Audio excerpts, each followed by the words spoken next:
Some World Cup matches aren't just games, they're grudges, wars fought with a soccer ball instead of weapons. In 1969, a World Cup qualifier actually helped trigger a real war between two countries. Today I'm breaking down the fiercest rivalries in World Cup history, and trust me, some of these hatreds go way deeper than football. Let's start with the biggest one. Argentina versus Brazil. This isn't just a rivalry, it's the most played fixture in South American football history. These two countries have combined for 8 World Cup titles between them. Brazil has 5, Argentina has 3. Every time they meet, it's treated like a national event. Streets empty out. Businesses close early.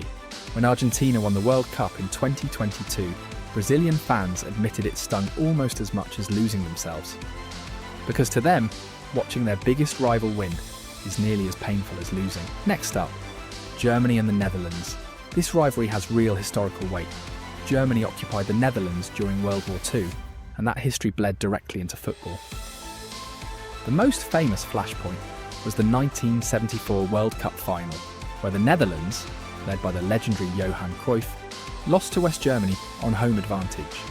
Dutch fans still call it one of the most painful losses in their history. Even decades later, Dutch commentators openly reference the war when their team plays Germany. That's how deep this one runs. Then there's England versus Argentina, a rivalry with a political fuse.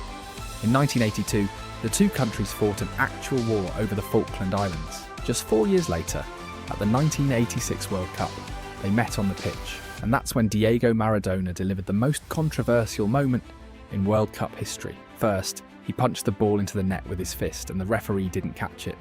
Commentators called it the hand of God. Minutes later, in the same match, he scored what's still considered one of the greatest goals ever, dribbling past 5 England players. Argentina won 2-1. England fans still haven't let it go. Now one for the American viewers, USA versus Mexico. This is the biggest rivalry in North American football, and it's been called 2-0, Spanish for 2-0, because the US has beaten Mexico by that exact scoreline multiple times in crucial matches, including World Cup qualifiers. Mexican fans have a chant that's become infamous at matches, a slur directed at opposing goalkeepers, which has actually gotten FIFA involved and led to stadium bans. This rivalry isn't about history, it's about pure modern-day bragging rights over who controls the region. One more worth knowing. Chile has border and territorial disputes with both Peru and Bolivia, dating back to a 19th century war. Those tensions still show up in football. Matches between these nations carry political weight that goes way beyond the scoreline, with fans referencing the war in chants and banners. These rivalries are exactly why the World Cup hits different.